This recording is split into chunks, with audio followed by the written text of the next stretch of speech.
piece of shit. You're a piece of shit. Maybe if I talk enough shit to it, it'll fall off.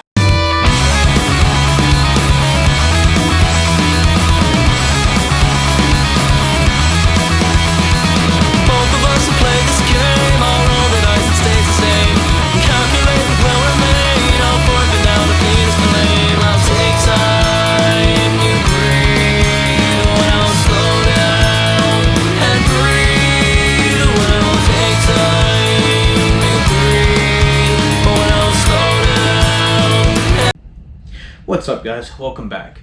So this is my busy season. I run a farm for my day job and I'm usually exhausted when I get home from work, so I don't have a lot of time or energy to put into these cars like I'd like. So that's why these videos are coming out really slow, and some of this footage was recorded a long time ago and I just work on them when I can. I'm trying to get the Typhoon at least drivable so I can do a full review video. I'm really itching to do that, and I really want to drive this damn thing. I have so much time and money invested in it, and it's just kind of sitting there, and you know, it is what it is, right? So let's get to it.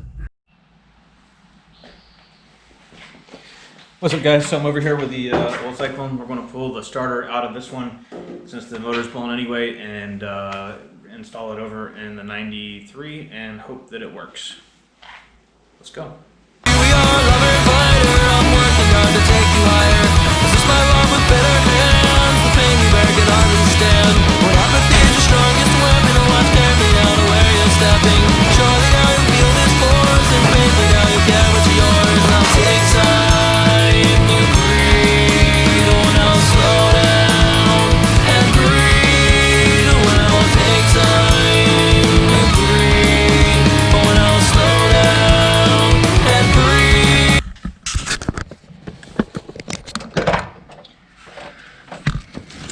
So that's what I'll be getting to.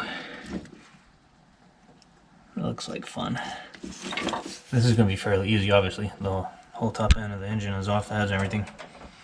But putting on the Typhoon is going to be a bitch. So I pulled off the starter heat shield so you could see, so I could get to the bolts and screws. There's one right on the top there. It was hidden completely by the shield. And then there's the two on the front there that you gotta get to. So I'm setting up quick lifts so I can get this truck off the ground so I can see how to take the starter bolts out.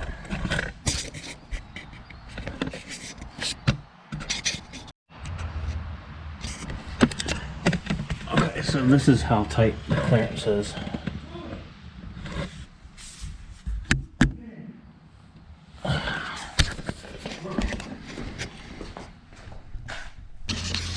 So it looked like I had to take those two bolts off, but the one is just attached back to the starter itself. So it looks like you just unscrew this, unscrew this, and then the two on the bottom, which I'll show you in a second.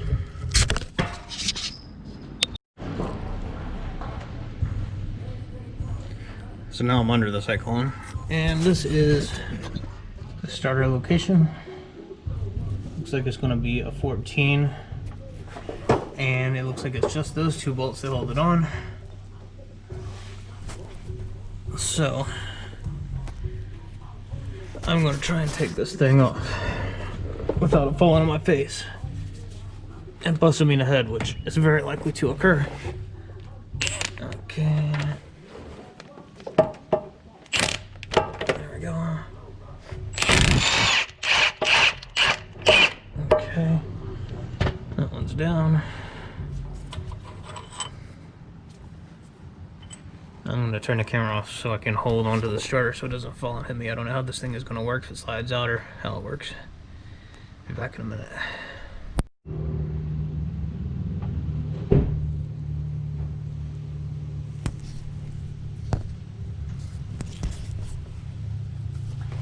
Yeah, so the starter literally will just fall out on you.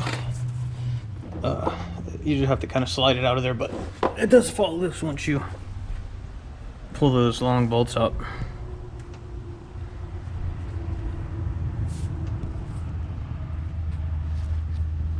So yeah, that's what it's going to look like. And this is a mini starter. It's smaller than your factory one. Gives you a little bit more room to work with up there. And a lot of people recommend going to these, so.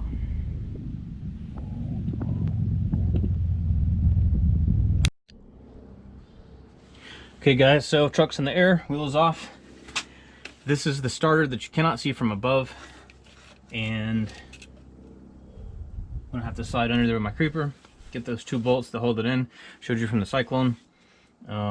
It's been probably a month and a half since I took the other one off of the Cyclone, so I don't remember how exactly it disconnects. I see a couple here in the front. I think it's just these 2 and then the 2 underneath. So let me crawl under there and see what we're looking at. So I'm back under the Typhoon. What you can't see is there's another mounting hole, bolt hole, for this on this side of the block. And you can't see it when it's up there. I didn't want to take this down and then it not be there and then have to put it back. So I posted up on the Facebook page. Some of the guys responded and said, yeah, there's a hole under there. I came back out here to look. My headlamp's somewhere, but you can see the hole. So let's get the starter changed out. Maybe we can drive this thing tonight. Alright guys, starter is dropped. You can see, got to unscrew here and here. It shouldn't be too bad. It literally just slides out and then it just can be suspended here while you do the work. It's actually not bad, so we'll see if it gives me a pain in the ass, but I don't think it'll give me any problems. Okay, so I got those 2 screws off and now it's like a Cracker Barrel puzzle, and that's how you're going to drop it down, just like that. It'll slide right out. There it is. There's a clear shot of all the mounting holes you can use. So the Hitachi takes the 2, they're parallel. The AC Delco takes that top one and one of the left ones, or that left one. So this is the Hitachi style with the inline mounting holes. This is the AC Delco.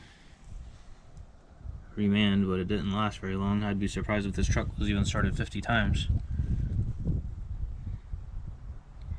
And it's got the offset holes, so.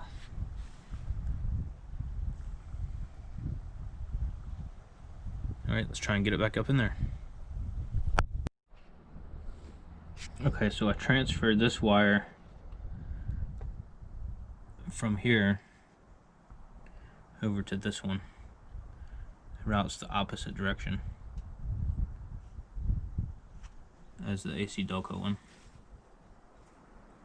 Hopefully I don't blow this motherfucker up. So there was always a learning curve with these things. I struggled for a bit, but I got the Cyclone starter in, and let's see if it fires up. Battery's got power, it's been on a trickle, but I don't know if this thing's going to start. Let's see if that was the issue.